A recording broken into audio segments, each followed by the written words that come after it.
السلام علیکم ورحمۃ اللہ۔ پیارے بھائیوں اور میری معززات ماؤں، بہنوں اور بیٹیوں، بلوغ المرام کتاب الجامع سبق نمبر ہے 37 3-7۔ بسم اللہ الرحمن الرحیم۔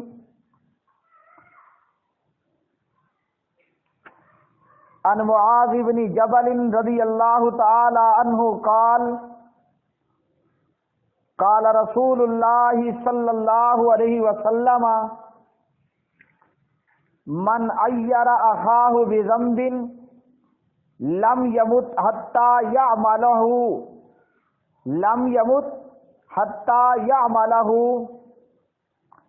حضرت معاذ بن جبل رضی اللہ تعالی عنہ راوی ہیں۔ پیارے نبی محمد الرسول اللہ صلی اللہ علیہ وسلم نے فرمایا، جو شخص اپنے بھائی کو یعنی مسلمان کو کسی گناہ کی آر دلائے گا، اسے شرمسار کرے گا، شرم دلائے گا، تو وہ خود بھی وہی کام کر کے مرے گا۔ اسے امام ترمذی نے روایت کیا اور یہ روایت سندن ضعیف ہے۔ اس روایت میں یہ بتلایا گیا کہ جو شخص اپنے بھائی کو کسی گناہ کی آر دلاتا ہے، یعنی مقصد نصیحت کرنا نہیں ہے، برائی سے روکنا نہیں ہے، بلکہ اس کے کسی گناہ پر جو اس سے سرزد ہوا اس پر اس کو شرمسار کرنا۔ تو اس لیے ہم سب کو چاہیے کہ ہم کسی کو بھی آر دلانے والے نہ ہوں، اس لیے کہ اگر وہ گنہگار ہے تو میں بھی ملائکہ میں سے نہیں ہوں۔ گناہ اگر اس سے ہوا ہے تو گناہ مجھ سے بھی ہو سکتا ہے اور اس کا پورا امکان موجود ہے۔ اس لیے اپنے مسلمان بھائی کو اس کے گناہوں پر آر دلانے سے پیارے نبی صلی اللہ علیہ وسلم نے منع کیا۔ روایت اگرچہ ضعیف ہے لیکن بات اپنی جگہ پر درست ہے کہ کوئی کسی کو اس کے گناہ پر آر نہ دلائے۔ اگر اس نے گناہ کیا ہے تو وہی گناہ میں بھی کر سکتا ہوں، اور اسی طرح اگر وہ گنہگار ہے تو میں بھی گناہ گار ہوں، مجھ سے بھی بے شمار گناہ ہوتے ہیں۔ فرق یہ ہوتا ہے کہ بعض لوگوں کے بعض گناہ اوپن ہو جاتے ہیں اور بعض کے گناہوں پر پردہ پڑا ہوتا ہے۔ اس سے اگلی حدیث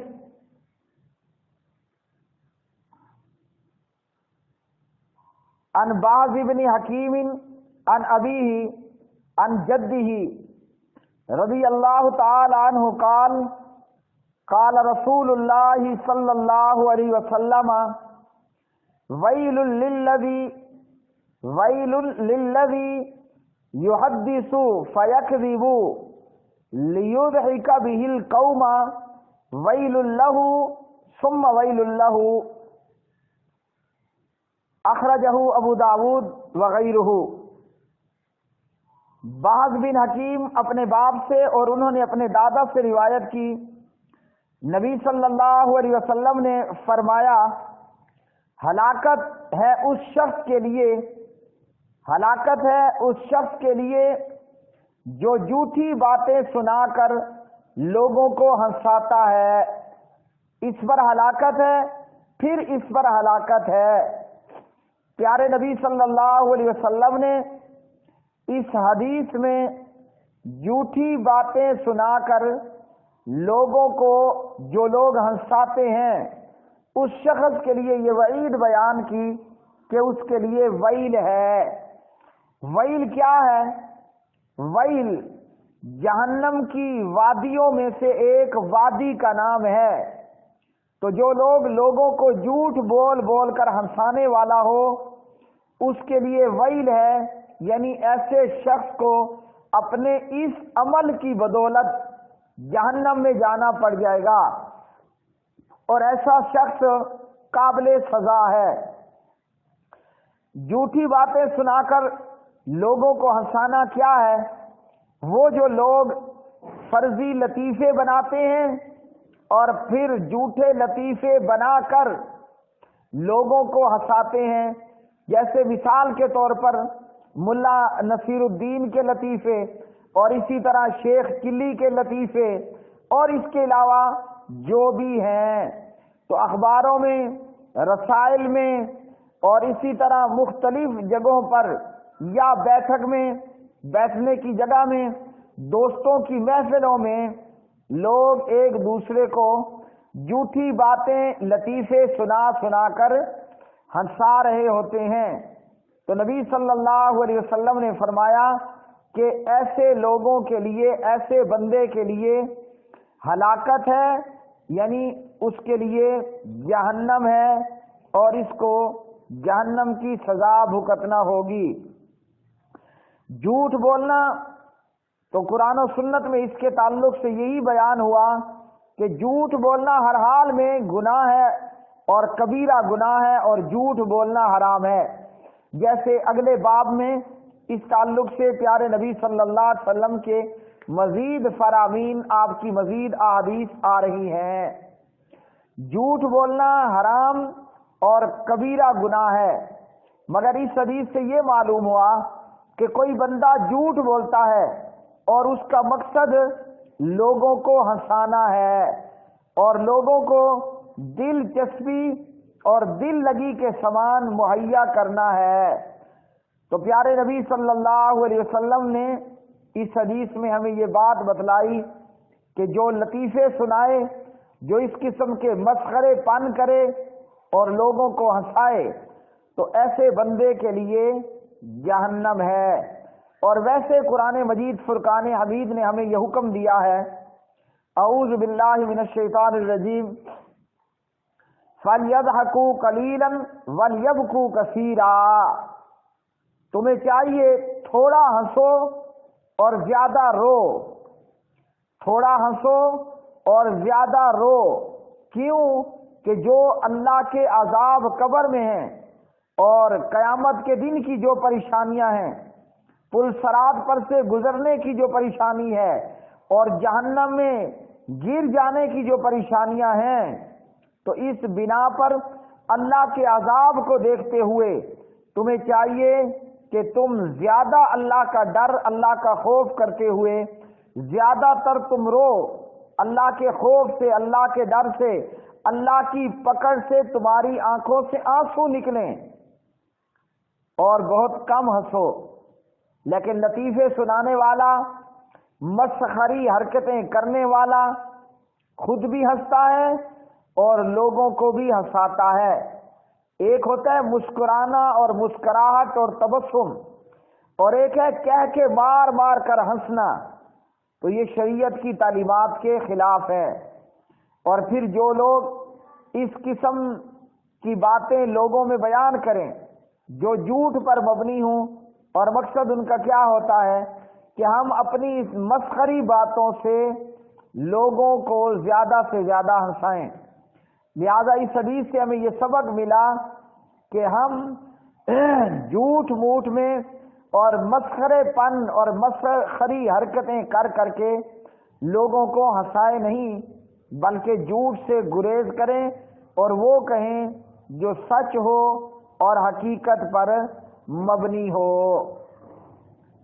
اگلی حدیث عن انس بن مالک رضی اللہ تعالی عنہ عن النبی صلی اللہ علیہ وسلم قال کفارۃ من اغتبتہ ان تستغفر له۔ انس بن مالک رضی اللہ تعالی عنہ راوی ہیں، پیارے نبی صلی اللہ علیہ وسلم نے فرمایا جس کی تو نے غیبت کی ہو، اب غیبت جو کہ کبیرہ گناہ ہے اور جس سے اللہ اور اس کے رسول نے منع کیا، اللہ رب العالمین نے غیبت کے تعلق سے ہمیں بتلایا وَلَا يَغْتَبْ بَعْضُكُمْ بَعْضًا، کوئی کسی کی غیبت نہ کرے، أَيُحِبُّ أَحَدُكُمْ أَن يَأْكُلَ لَحْمَ أَخِيهِ مَيْتًا فَكَرِهْتُمُوهُ، غیبت کرنے والا کیا یہ پسند کرے گا کہ اپنے مردہ بھائی کا گوشت کرے، اپنے مردہ بھائی کا گوشت کھائے تو تم اسے ناپسند کرتے ہو۔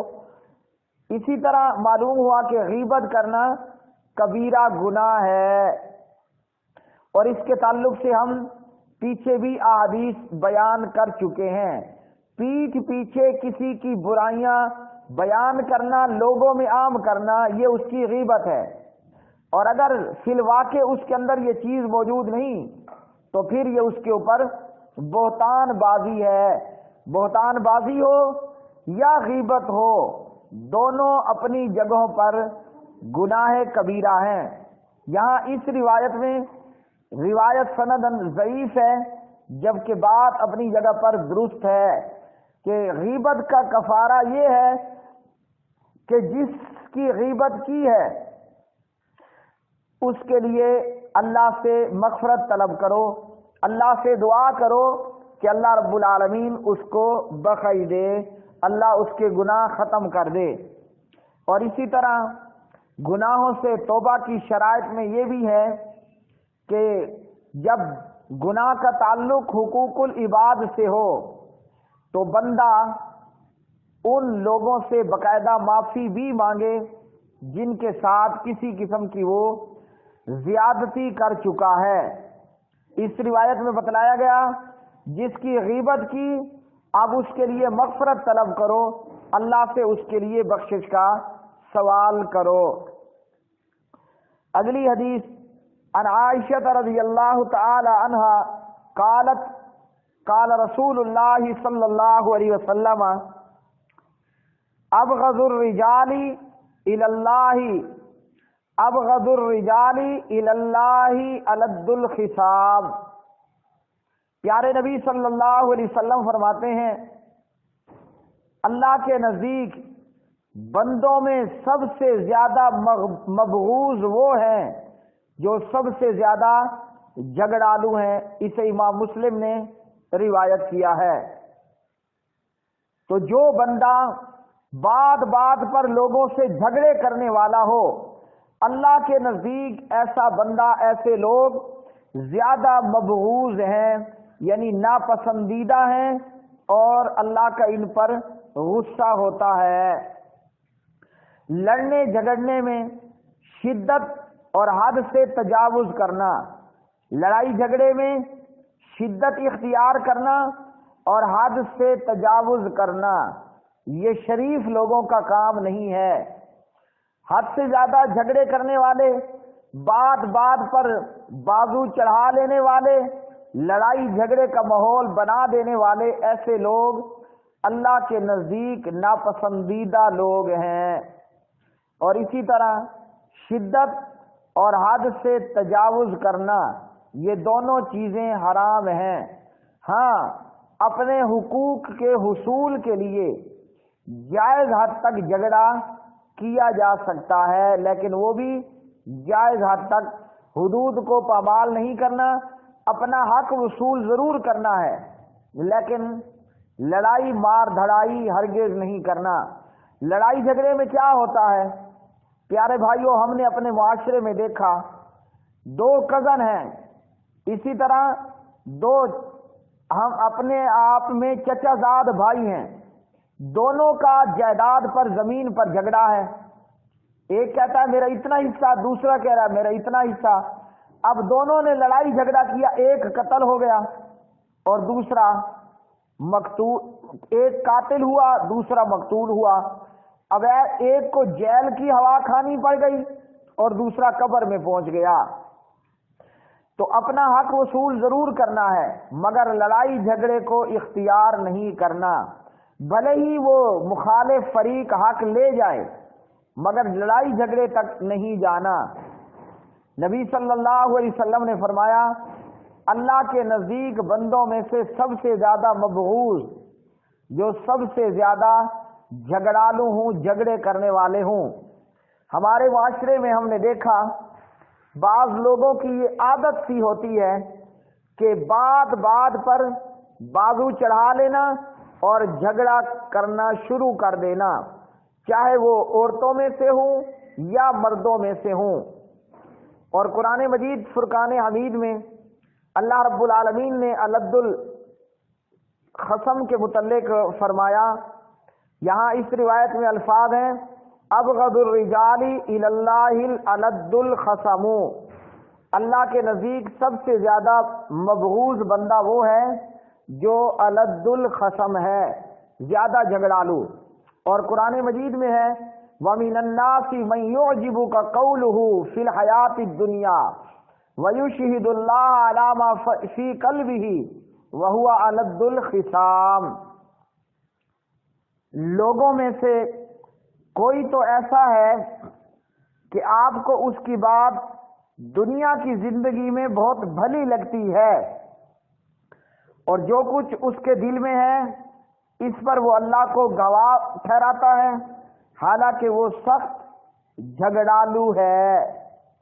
تو اللہ رب العالمین نے اس آیت مبارکہ میں ایسے لوگوں کا برا ہونا بیان کیا ہے جو ظاہری طور پر تو بات اچھی کر جاتے ہیں، لیکن در حقیقت یہ وہ لوگ ہوتے ہیں جو سخت جھگڑالو ہوں۔ اور یہ جھگڑالو کرتے کیا ہیں؟ وَإِذَا تَوَلَّى سَعَى فِي الْأَرْضِ، اور جب وہ پلٹتا ہے، کوشش کرتا ہے زمین میں لِيُفْسِدَ فِيهَا، فساد کرنے کی، وَيُهْلِكَ الْحَرْثَ وَالنَّسْلَ، اور کھیتیوں اور نسل کو تباہ کرنے کی، وَاللَّهُ لَا يُحِبُّ الْفَسَادَ، اور اللہ رب العالمین فساد کو پسند نہیں کرتا۔ اللہ رب العالمین فساد کو پسند نہیں کرتا، اللہ فساد کرنے والوں کو، مفسدین کو، فسادیوں کو بھی پسند نہیں کرتا ہے۔ تو اس حدیث سے ہمیں یہ معلوم ہوا کہ ابغض الرجال الی اللہ الد الخصم، جو زیادہ جھگڑالو ہوں، سب سے زیادہ جھگڑا کرنے والے ہوں، اللہ وحدہ لا شریک کے نزدیک ایسے بندے مبغوض ہیں، اللہ ایسے بندوں کو پسند نہیں فرماتا ہے۔ تو اس لیے ہمیں چاہیے کہ ہم اپنے آپ کو نرم مزاج بنائیں، اچھے اخلاق والا بنائیں، اور لڑائی جھگڑے سے، گالم گلوچ سے، بری حرکتوں، بری عادتوں سے اپنے آپ کو زیادہ سے زیادہ بچانے کی توفیق عطا فرمائیں۔ ان احادیث سے ہمیں یہ معلوم ہوا کہ ہم نہ لطیفے جوک سنیں، نہ لوگوں کو لطیفے اور جوک سنائیں، نہ ہم لطیفے جوک اور مسخرے پن کر کر کے لوگوں کو ہنسائیں۔ اگر کوئی ہمارا بھائی کسی گناہ میں مبتلا ہے تو اسے اس کے گناہ پر آر نہ دلائیں۔ ہاں، خیر خواہی کا تقاضا یہ ہے کہ ہم علیحدہ میں اپنے بھائی کو گناہ سے باز آ جانے اور گناہ کو چھوڑ دینے کی تلقین کریں، بلکہ آر دلانے کی بجائے اس کے گناہ پر پردہ ڈالنے والے بنیں۔ اللہ رب العالمین سے دعا ہے کہ اللہ خالق، اللہ مالک ہمیں اپنے پیارے نبی محمد الرسول اللہ صلی اللہ علیہ وسلم کی احادیث طیبہ پر عمل کرنے، پیارے نبی علیہ الصلاۃ والسلام کی احادیث کو عام کرنے، نشر کرنے، پھیلانے کی توفیق عطا فرمائے۔ جو پیارے نبی صلی اللہ علیہ وسلم کی احادیث کو پھیلائے گا، پیارے نبی کی اسے دعا ہے کہ جس نے میری حدیث سنی، اس کو سمجھا اور اس کو آگے پھیلایا، اللہ وحدہ لا شریک اسے تر و تازہ رکھے۔ اور ہمیں چاہیے کہ ہم اللہ کے نبی کی حدیث، اللہ کے قرآن، اس کو نشر کریں، اس کو عام کریں، اور علماء قرآن و سنت کا ادب و احترام کریں۔ وما علینا الا البلاغ المبین۔